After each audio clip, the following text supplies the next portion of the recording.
dagijay candidate for water baptism. Kaya't dagijay hampay nga nabautisaran, baka manggigiti sa uni Apo Diyos, kaya't makondiktar kayo, mabalin nyo nga ibaga nga please, inayundak. Itireto nga aldaw. Amen? Amen. So, Sheila May Soriano. Ayan yung Apo. May kente.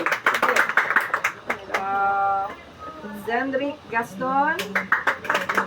Kendra Luis Gaston. Sherry Slaying Bayawa. Clea Sayan. Sad to say nga, madipa dyan sa ka ni Clea. Talaga nga na second degree, so nga makapag na. Kararag tayo ta next time, kaya talaga nga tikapuso nga garamit. But God is good. Hallelujah. Valerie Valenzuela. Shirlene Saiwan. Alexander Ujim Pingot. Praise God. And Sister Elsa. De Leon. Nalipatak mo tayo, napintas nga pa yung Sister Elsa. Sister, kwa? De Leon. Sister Eileen. And then, ada pa'y katwam? May na yun? Okay, sige. Sino pa'y tiyan ko na inagan-tinagan na Apo? Ta bakahan nga na ilikabil dito eh. No, ada pa'y ti mainayon dito eh. Mabalin nyo lang ta baka mabaliwan di panpanunot yung ay Madam Damakit after message. Mga ganyo ti about water baptism. Ket mawatan nyo. Okay? So, da kayo amin nga candidate for baptism. Pangasi yung tagdinyag kayo nga nalaing. Karidayaw ti Apo. Kasamot ka na tayo amin.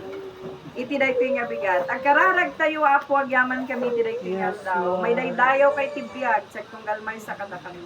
Palubusam Apo, nga tiday ko nga agsapat ti puso mi. Kaya't maawatan lagi ti sasaom Apo. Kas nalawag nga panangililaw lawag ti Espiritu Santo. Pulutam tinanong nga dipan mo Apo nga magkasabay ti saom. Tapno, di pa nang ipakaawat mo kada kami ket maawatan mi kas itikas jay. Lord, agyaman kami ket bendisyonam dagiti amin nga aramiden mi Apo. Mapadayawan ka kadi iti nga aramiden mi. Tinagan ni Apo Jesus idawat mi dagitoy. Amen. Okay, so iti text 2 tayo. Of course, ijay Mateo chapter 28:19 to 20.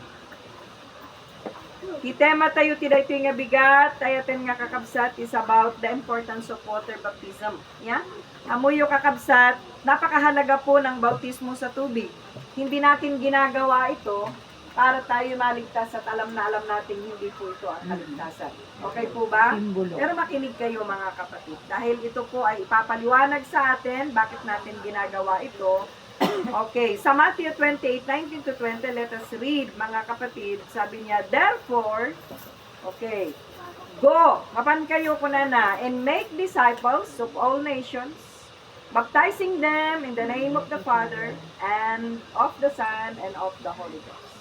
Sa Tagalog, sabi niya, kaya nga humayo kayo, at gawin ninyong mga alagad ang lahat ng mga bansa, at sila ay inyong bautismuhan sa pangalan ng Ama, Anak, at ng Espiritu Santo. So, ijay inadal tayo di Sunday School last Sunday, lawlawag tayo ijay, ngano dagiti tao kat makangagda itinatbag nga damag, weno dajay kuna tayo nga good news about the salvation of our Lord Jesus Christ, ket mawatan da daytoy, iso nga kuna naggo, mapan kayo ket ikasabayo, iti saok, iti amin nga nasyon, ket no nainmawat dagitoy nga tattao iti naimbag nga damag anya ti sumaruno nga bilin ni Apo Dios. Kunana ijay nga bautismuhan niyo ida.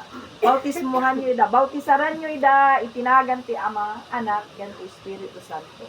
So wala pong water baptism is not ang bautismo po ng tubig ay mahalagang hakbang ng pagsunod natin mga kapatid para po sa bawat mananampalataya. Ito po, sinabi ko na kanina, ay hindi uri ng pagliligtas sa atin. Dahil hindi po bautismo ang makapagliligtas sa atin, mga kapatid, no? Kung hindi ang ating Panginoong Jesucristo. Number 1 cause, bakit napaka-importante po ng baptism ng tubig sa atin, mga kapatid? Isang bagay, una, baptism is a command of Jesus. Ito po ay ipinag-uutos ng ating Panginoong Jesucristo. Sino po ba ang nagsasalita doon sa Mateo 28:19 to 20? Si Jesus Christ mismo po ang nagsasalita diyan. At ang unang command niya, sabi niya, ang command niya po sa atin, go, mapan kayo ikasabayuan. Paano handa nga Mananggada nga mangagti sa uni the good news, sanda nga maisa. Ma-open your heart, sanda maisa na. Sungaan kayo kunana. Katamuyo kakabsat, hindi na ikasabati sa uti, apo kada tayo hanaya. Nga nangagtay kinapudno nga ni Jesus Christ, iso lang ti maisalakan. Mangisalakan kada tayo, amen? Amen. Kaya nga inawat tayo. Ket kalpasan na nga rod kunana agbautismo tayo. Water baptism is a command of Jesus. Ito po ay isang command, pinag-uutos. Bautismo ng tubig ay isang pag-uutos. Inuutos sa atin ng Panginoong Jesucristo. Go and make disciples, baptize them. Doon sa 19, humayo kayo at gawin ninyong mga lagat. Sila inyong bautismuhan. Kaya ang bautismo ay hindi lang doon nagtatapos. Kailangan pong kayo ay, tayong lahat, kami rin, pagkatapos mabautismuhan, magpatuloy. Maturuang maging disipulo ng ating Panginoong Jesucristo upang tayo po ay magpatuloy sa paglakad ng pagiging kawangis ng ating Panginoon. So, yun po. Sa John 14:15, sabi niya, if you love me, keep my commandments. No, ay ayatendak, ay katanyangay, tiaramidin tayo, sundin natin yung utos na baptizing them. Bautismuhan nyo idaket, maarami akas kasjay, marilayaw ti Apo. And kung kayo, kung ako'y iniibig, ay ito pa rin ninyo ang aking mga utos. So ito po ay isang uri ng pagtupad natin sa pinag-uutos sa atin dahil ito ay command ng ating Panginoon. Naintindihan niyo po ba? Amen. Na command po ang baptismo? Amen? Amen. Hindi ng kung sino mang tao, kundi mismo ng ating Panginoong Jesucristo. Pangalawa, si Jesus mismo, Jesus himself was baptized. Yes. Si Jesucristo mismo ay nabautismuhan sa tubig. Hindi na sana natin to gagawin kung ito lamang ay haka-haka o kuro-kuro ng isang tao. Pero hindi po. Matthew 3:13-17, ano po ang sinabi niya doon? Jesus was sinless, yet He was baptized to fulfill all righteousness and to set an example for us. Manaydayaw ti Apo.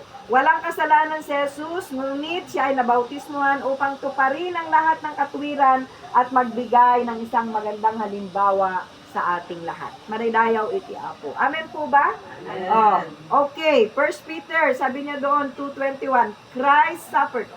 Ni Kristo, sabi niya si Kristo ay nag-iwan ng halimbawa upang kayo ay sumunod sa kanyang mga yapak. Saan po siya nabautismuhan? Mga Bible readers. Sa ilog of Jordan River. Tama ba? Kuya Jerry? Tama po ba sa ilog Jordan? At nung mabautismuhan sa ating Panginoong Jesucristo, makitang-kita natin doon na hindi iwinisik yung tubig. Kung hindi siya po ay inimmerse o inilublob sa tubig at muling inahon dahil may simbolo po yun. Okay? Sinabi ni Pastora kanina, ang sinisimbolo nun, yung pagkakalublob sa inyo sa tubig, yun ay pagpapakita ng lahat ng ating dating buhay, lahat ng kasalanan natin ay naitanam na kay, ano bang naitanam? Naimula, barid na, nakipagtanam tayo, libing na yung ating dating buhay o dating sinless life. Dahil pinatawad na tayo ni Kristo, isalakan na tayo ni Kristo, so hindi na tayo bubuhay sa buhay na makasalanan gaya ng dati, kundi tayo po ay bagong buhay na kay Kristo. Hindi naman kayo nandoon at tuluyan kayong mamamatay pag hindi kayo inahon. So, yung pagkakaahon sa inyo dun sa tubig mamaya, nagagawin sa inyo nila Pastora, Nanil, yun ay pagpapakita ng bagong buhay kay Kristo. Amen po ba? Symbolize yun. Sinisimbolize niya na kayo ay bago ng buhay kay Kristo. Dahil naniniwala kayo kay Kristo. Amen?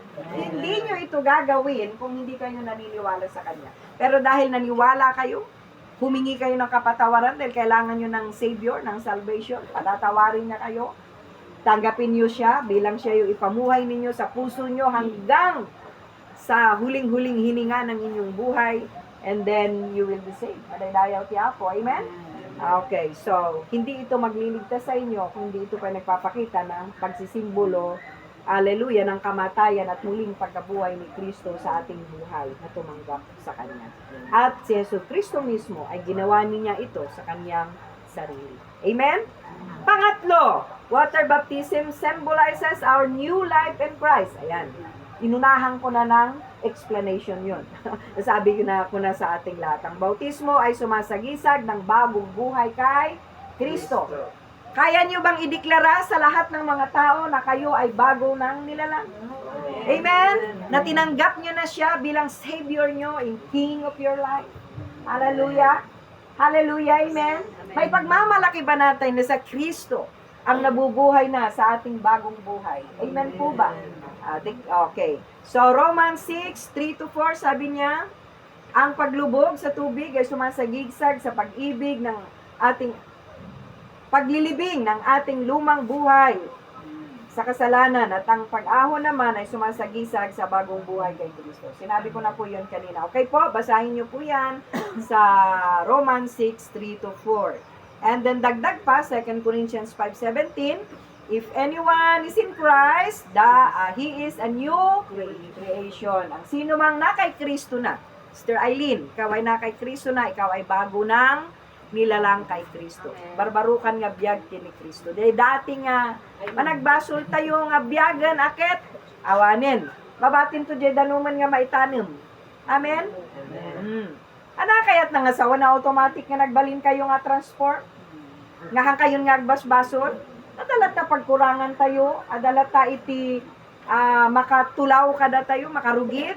Ngayon ti pagsayaatan na, ikon-confirmar yo itata, nga inawat yo isuna, pinatiyo, nga itultuloy da kayo nga transformer. Tultuloy da kayo nga balbaliwan da Kristo, nga inawat yo itibiyag yo, madidayaw iti Apo. Amen po ba? Okay, pang-apat. Water baptism is a public declaration of faith. Pang-publikong pagpapahayag ng pananampalataya. Amen po ba? Oo. Kaya nyo bang ideklara na si Kristo ang inyong Panginoon? Pero mabayin kayo pa YP. Amen? Amen? Kaya nyo ideklara sa inyong mga friends? Amen? Amen. Kaya nga kayo nandito, di ba? Praise God, purihin natin ang Diyos at palakpakan, bigyan papuri ang mga YP natin na nakakaintindi na po ng salita ng Diyos. Kaya sabi ko sa mga newcomers natin, hindi ho sa pilitan ng bautismo, no? Ang bautismo ay ginaganap kapag desidido ka na, naintindihan mo na ito sa buhay mo. At nagkataon naman, marami pong naging hadlang sa kanila ngayon. May nanganak kang anak, nasa ospital. Yung isa naman, natukahang magbantay sa ama. Okay, yung isa naman, hindi mabangon ng anak dahil tulog na tulog. Ang dami pong naging hadlang. So alam nyo, si Satan gumagalaw din. Kahadlangan niya, lalo na yung mga bago-bago pa kay Kristo. Pero alam mo nyo, pag-pray natin, labanan natin yan through prayers para ang Lord magbalegi sa patuloy na buhay ng mga kapatid natin ito, na mga ito natin pinagpipray sa Panginoon. Amen po ba? So water baptism is a public declaration of faith. Acts 2:41, those who accepted His message were baptized. Kung tinanggap natin ang mensahe ng kaligtasan, kandidato tayo mabautismuhan. Acts, okay? And then, ang sabi niya doon, baptism publicly declares that we belong to Jesus Christ and we committed to follow Him. Hindi lang po nagpatingga sa baptism, ha? Kapag po tayo ay nabautismuhan, magkukumit na po ang buhay natin, sabi nga sa scriptures, na tayo po ay susunod na at mabubuhay na kay Kristo. Sa mga salita niya, through the leading of the Holy Spirit. Amen po ba?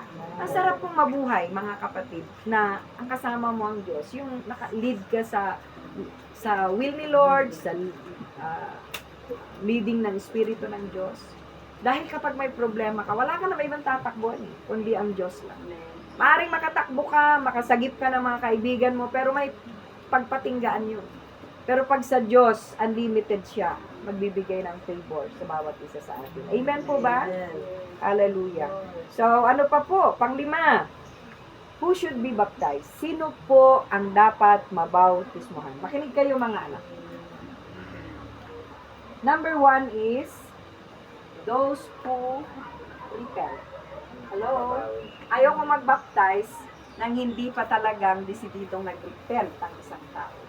Kaya nung nag-baptize kami sa Apayao, ang tanong ko nung pinag-lecture ako ni Pastor Gerson, lahat ba kayo ay nag-repent o humingi ng tawad sa Diyos? Nakilala niyo siya talaga ang Savior nyo? O baka naman kailangan nyo lang sa pag-abroad sa Taiwan, kaya kayo kukuha ng baptismal certificate? Ay hindi naman daw. Kasi sila kasi mag-abroad, kukuha ng baptismal certificate, baka kailangan sa PCSO, CPSA.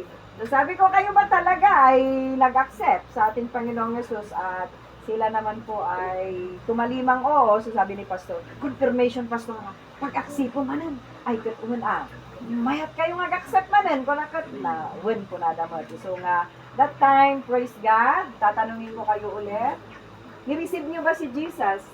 Nakilala nyo ba na kayo ay sinners at kailangan nyo ng Savior? Amen? So nag-repent na kayo? Humingi na kayo ng tawad sa Panginoon?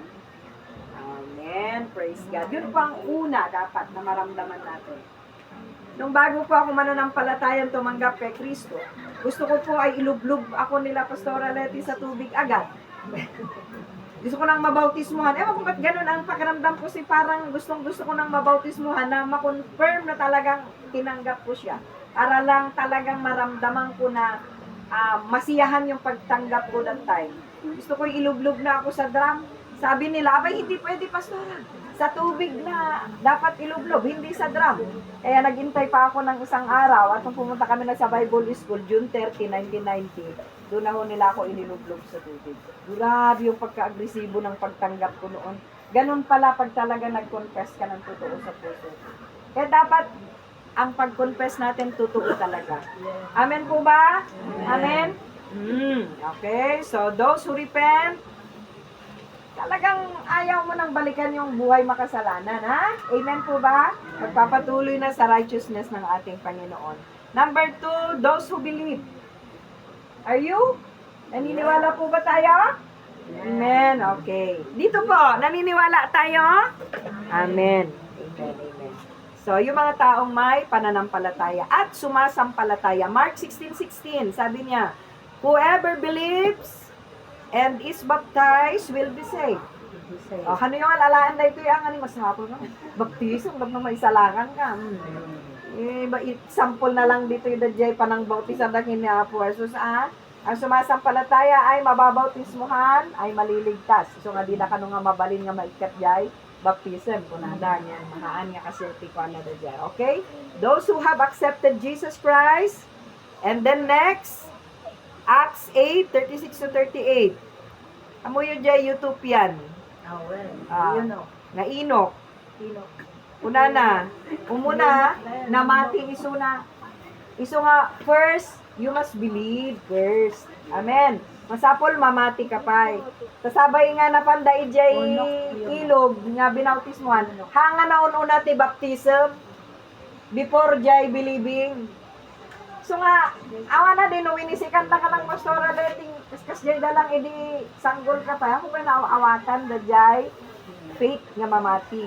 So nga masapol nga, itatata na awata mon, agtawin kayon nga maawatan yon ti basol, ken haan, itata kayo nga mabautismuhan. Amen po ba? Hindi pa nakit kita lang langoy tayong tumo ilang madamdama. Maridayaw ti Apo. So, dahil ti may sanga example tayo di YouTube. Yan. Okay? Number 6. Dahil ba water baptism? Does water baptism save? Makaisalakan ba dahil nakakapagligtas po ba ang water baptism? Ephesians 2:8-9. Ephesians 2:8-9. Anong sabi niyo doon? We are saved by grace through faith in Jesus Christ, not by works or ceremonies. Okay? Saan nga babaan iti aramid ti tao wenno nyaman nga aramidem nudiket babaan ti grasya ng Apo tayo nga Hesus Kristo. Maisalakan tayo. Anya gapot inaramid tayo nga gapot nagsingsingput ka, ngem gapot daytoy na iplano ti Dios nga itid na ti anak na tapno maisalakan ka no awaten kinagkumpisar ka iti basol mo. Kadaydayaw iti Apo. Amen. Okay, patyum isuna, yay. Okay. So Sublianan tayo, tiyon tayo diniskas, iti daytoy nga bigat, no naawatan tayo matlaan.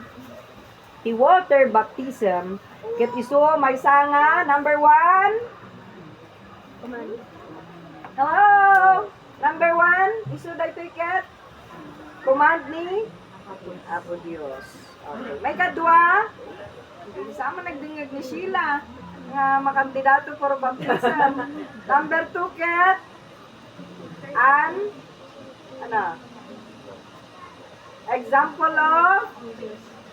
example given by Jesus. Okay. And number 3, a symbol of new life. Simbolo iti baro nga biag. Number 4, a public declaration of faith. Number 5, a step of obedience for every believers. Okay, utos na Jesus ito sa atin. Ito ay halimbawa ni Jesus. Simbolo ng bagong buhay natin kay Kristo. Pangpublikong pagpapahayag ng ating pananampalataya at hakbang sa pagsunod sa bawat mananampalataya. Hallelujah. So, kung tinanggap po natin si Jesus bilang Panginoon at tagapagligtas natin, ngunit hindi ka pa nabautismuhan, kapatid, anak, ngayon po ang tamang panahon para tayo po ay sumunod sa ating Panginoon Kristo. So, aside doon sa nainaganak itatay, sino po ang nagkaroon ng bagong pananaw ngayon? At siya po ay magpapabautismo na. Hindi po ito mabilisan. Ito po ay isiniset sa puso at sa oras. Ang Diyos po, tayo po ay mangungusap mismo sa puso natin. Amen po ba? Tayo pong lahat ay tumayo at tayo po ay manalangin bago ko po sabihin yung susunod nating mga gagawin. Panginoong Diyos, sa umagang ito, salamat sa mga salita mo. Nadarinig namin, nagpatunay at naglinaw sa amin kung ano po ang ibig sabihin ng isang bautismo ng tubig sa aming mga tumanggap na kay Kristo. Panginoon, sa umagang ito, samahan mo po kami sa aming mga gagawin. Yan tangay, Apo, ta nagdesisyon kami. Nga awatan da ito'y, Apo, nga may sang panangisimbolo, Apo, ti pamati mi, tapno ideklarami, nga sika, ket inawat mi, iti puso, ken tibiyag mi, nga nagbawi kami, Apo, kadag iti amin, nga basbasol mi, ket itatangal daw, kas panagtulnog mi, kini Apo Jesus, nga isut umuna nga nang ipakita, iti da ito'y nga example. Aramiden mi da ito'y, Apo, iti biyag mi, tapno, hallelujah, isut giya, nga panangitultuloy mi, Apo, nga agserbikan ka.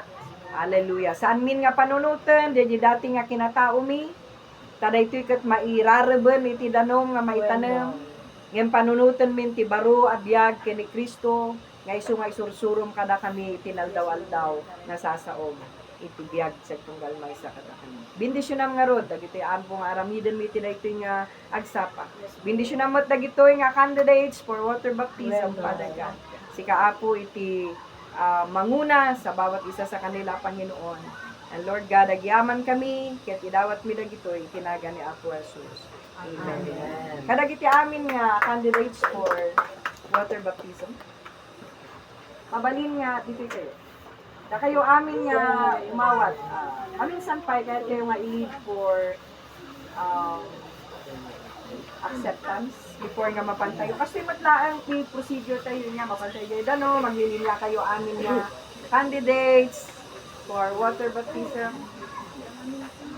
And then, mapangkamin to nga talo. Pastora Leti, Pastora Violi. So, sasaruno kayo to nga babautismo lang. Okay? So, idalan na kayo iti acceptance prayer. Tapos, siguraduhan tayo nga talaga nga kayo. Si Pupuso yun, minawat ni Apo Jesus. Sige, ibiyag yung iti Apo, napunod ko dyan, tayo may dyan nga ramidanan, so dito yan. Thank you, Lord. Apo Jesus, iti nga bigan. Tayag yung ti ima yung ti Apo. Apo Jesus, iti nga agsapa, tuladon mo yung prayer. Iti nga agsapa, agyaman na.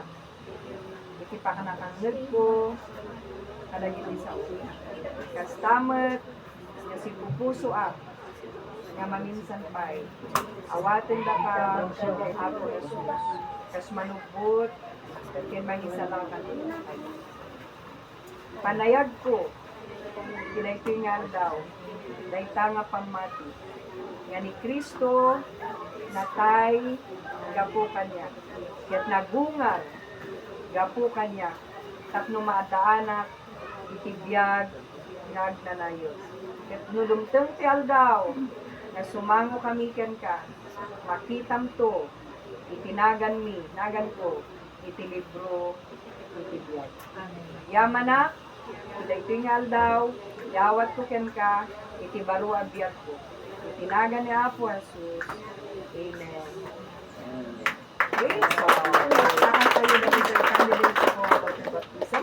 Paman tayo, Jai. Na kayong ada camera na para for documentation ni baptism tayo. May kayo? Palit tayo ba ti pantalon? Okay, sige nga ron. Niya tayo dyan, na kayong iti congregation, bumak up kayo ta, kantaan tayo isula. Ti Balegi, kasi ti paborito tayo amin. Balegi.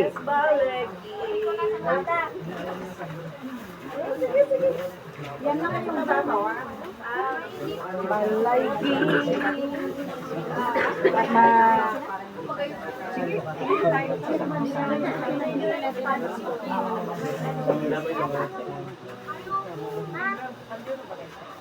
sige, alain nyo dyan, important things yun, yung iba't bati.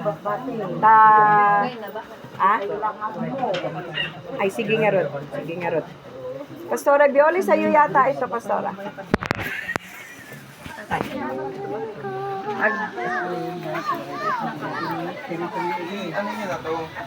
Ay, Hannah Dale.